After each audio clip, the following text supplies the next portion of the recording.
Mr. President, ladies and gentlemen, our negotiations have been held in a constructive atmosphere of mutual respect. We have very thorough negotiations that were quite useful. I would like to thank once again my American counterpart for the proposal to travel out here to Alaska. It only makes sense that we've met here, because our countries, though separated by the oceans, are close neighbors. So when we've met, when I came out of the plane and I've said,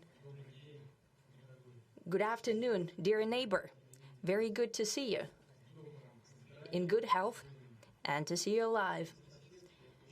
I think that is very neighborly.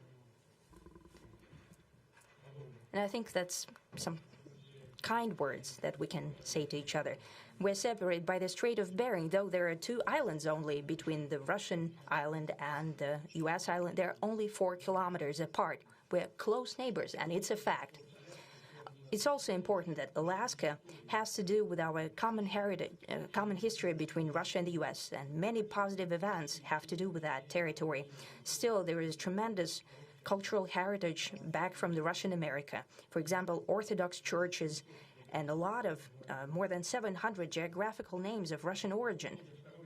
During the Second World War, it was here in Alaska that was the origin of the legendary air bridge for the supply of military aircraft and other equipment under the Lend-Lease program.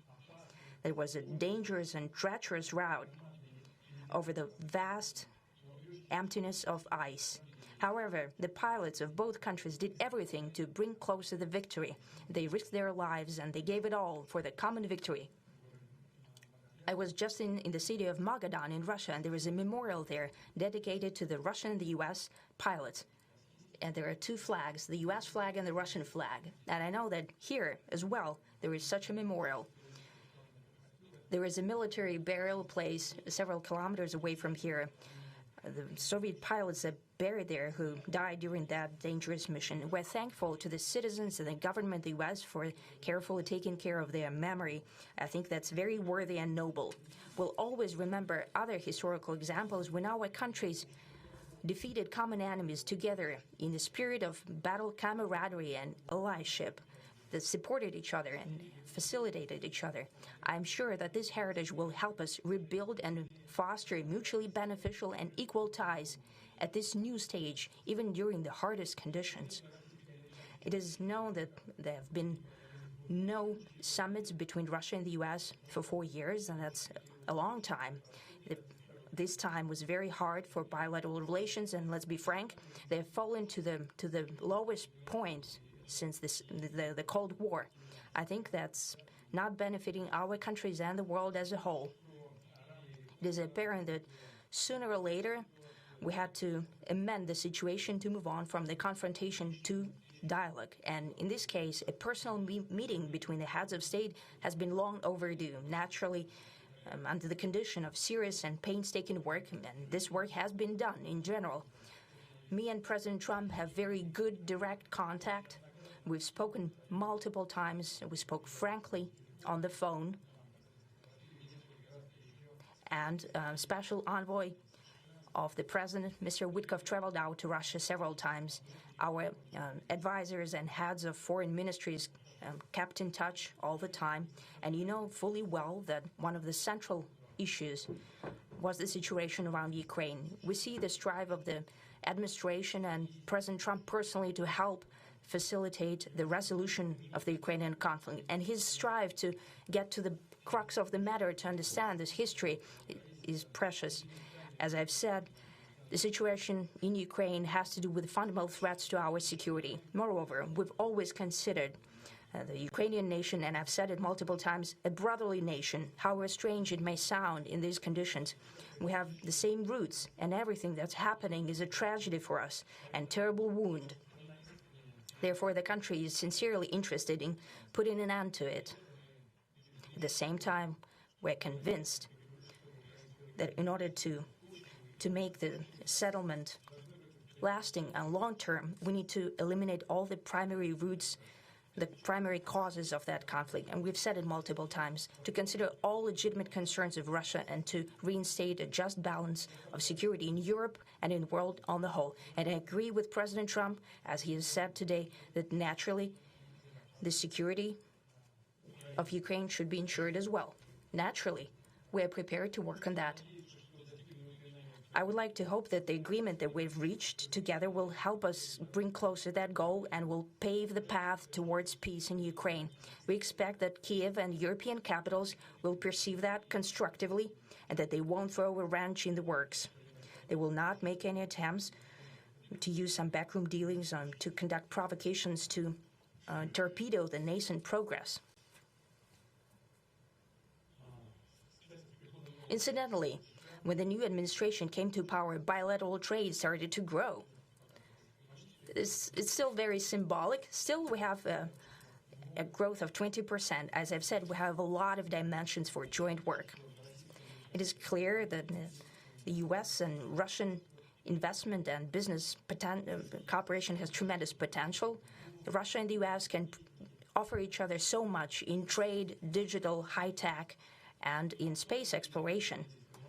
We see that Arctic cooperation is also very possible, and our international context, for example, between the Far East of Russia and the West Coast of the U.S. Overall, it's very important for our countries to turn the page, to go back to cooperation. It is symbolic that not far away from here, at the border between Russia and the U.S., there was a so-called international date line.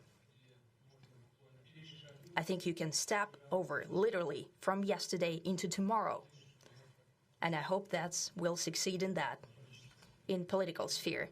I would like to thank President Trump for our joint work, for the well-wishing and trustworthy tone of our conversation. It's important that both sides are result-oriented, and we see that the President of the U.S. has a very clear idea of what he would like to achieve. He sincerely cares about prosperity of his nation. Still, he understands that Russia has its own national interests. I expect that today's agreements will be the starting point, not only for the solution of the Ukrainian issue, but also will help us bring back business-like and pragmatic relations between Russia and the U.S. And in the end, I would like to add one more thing. I'd like to remind you that in 2022, during the last contact with the previous administration, I tried to convince my previous American colleague that the situation should not be brought to the point of no return when it would come to hostilities. And I said it quite directly back then that it's a big mistake. Today, when President Trump saying that if he was the president back then, there will be no war. And I'm quite sure that it would indeed be so. I can confirm that. I think that overall, me and President Trump have built a very good, business-like, and trustworthy contact. And I have every reason to believe that moving down this path, we can come, and the sooner the better, to the end of the conflict in Ukraine. Thank you. Thank you.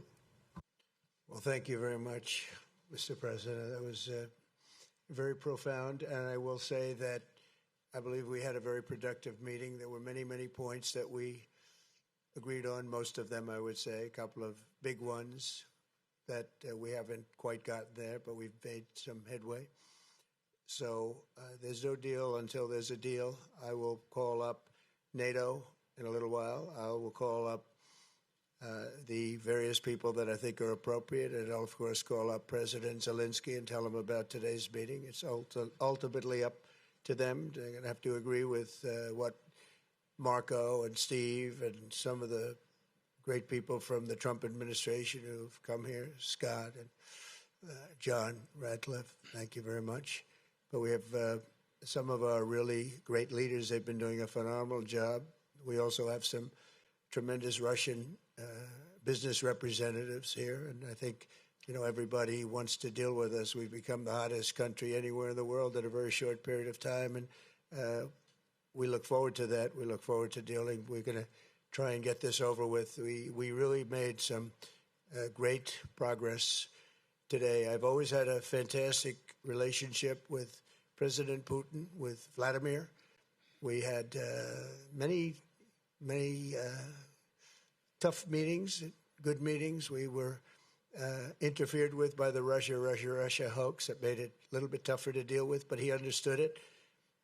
I think he's probably seen things like that during the course of his career. He's seen it all, but we had to put up with the Russia hoax. He knew it was a hoax, and I knew it was a hoax, but what was done was very criminal. But it made it harder for us to deal as a country in terms of the business and all of the things that we'd like to have dealt with. But we'll have a good chance when this is over.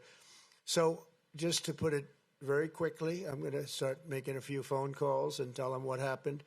But we had an extremely productive meeting, and many points were agreed to. There are just a very few that are left. Some are not that significant. One is probably the most significant, but we have a very good chance of getting there. We didn't get there, but we have a very good chance of getting there. I would like to thank President Putin and his entire team, whose faces, who I know in many cases, other than that, whose faces I get to see all the time in the newspapers. You're almost as famous as the boss, but especially this one right over here. But we had some good meetings over the years, right? Good, productive meetings over the years, and we hope to have that in the future. But let's do the most productive one right now. We're going to stop really 5, 6, 7,000, thousands of people a week from being killed, and President Putin wants to see that as much as I do. So, again, Mr. President, I'd like to thank you very much, and we'll speak to you very soon and probably see you again very soon. Thank you very much, Vladimir. Next time in Moscow. Oh, that's an interesting one. I don't know. I'll get a little heat on that one, but I could see it possibly happening. Thank you very much, Vladimir. And thank you all. Thank you. Thank you. Thank you so much.